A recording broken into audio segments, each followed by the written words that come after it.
السلام علیکم، تلکو شیری کے ساتھ مہنگا لو یوٹیوب چینل پہ جاوید شاہ ناظرین حاضر خدمت ہے۔ ناظرین، کراچی کے شہر میں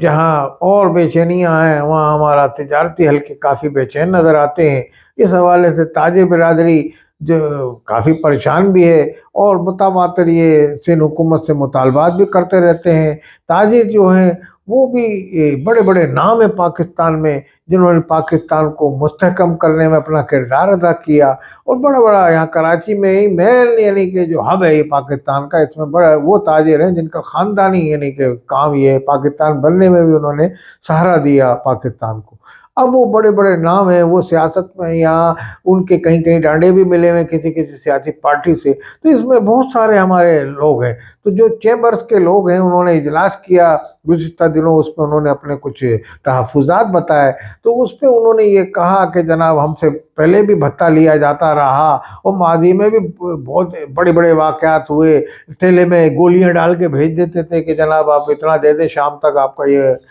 کام ہو جائے گا پورا زندگی کا۔ مگر ہم اس وقت بھی ماحول میں زندگی گزاری، کراچی کو، پورے سندھ کو، پورے پاکستان کو مستحکم بنانے میں اپنا کردار ادا کرتے رہے۔ ہم نے اسٹاک ایکسچینج کی سطح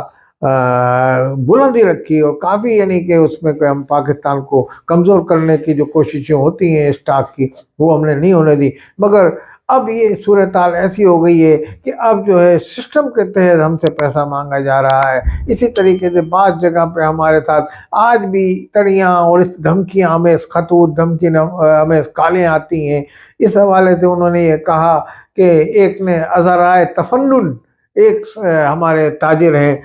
غالباً میرا خیال ہے عتیق میر صاحب تھے، انہوں نے یہ کہہ دیا کہ جناب مریم نواز یہاں حکومت کر لیں اور مراد علی شاہ کو وہاں دے دیں آپ۔ تو اس حوالے سے پیپلز پارٹی نے شدید طور پہ اس کا رد عمل ظاہر کیا اور برا مانا، اور دوسرے دن ہی بلاول نے اجلاس طلب کر لیا جو پیپلز پارٹی کے چیئرمین ہیں، اور انہوں نے تاجروں کے سرداری صاحب کی خصوصی ہدایت پہ انہوں نے تاجروں سے رجوع کیا، اور بڑے بڑے تاجر چیمبر کے اور یہ بڑی بڑی کمپنیوں والے جو وہاں آ کے انہوں نے اس اجلاس میں بیٹھے، بلاول نے اس میں ان سے تحفظات اپنے پوچھے، انہوں نے کہا آپ بتائیے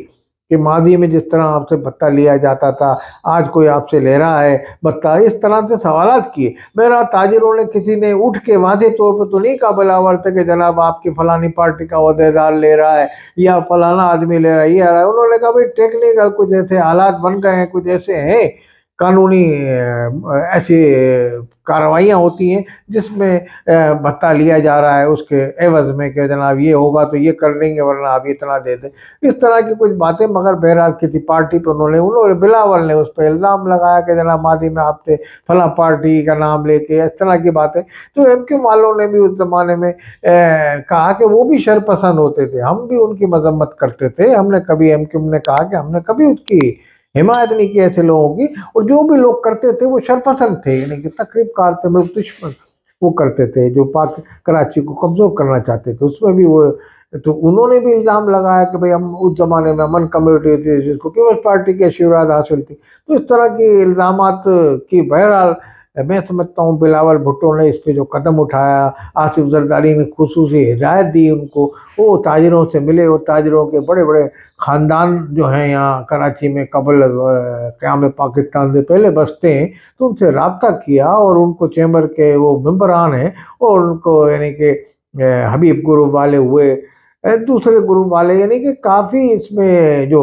مین جو تاجر ہیں ان سے ملے۔ چینوٹی برادری کا کام ہے کراچی کے اندر، اور بڑے بڑے یعنی کہ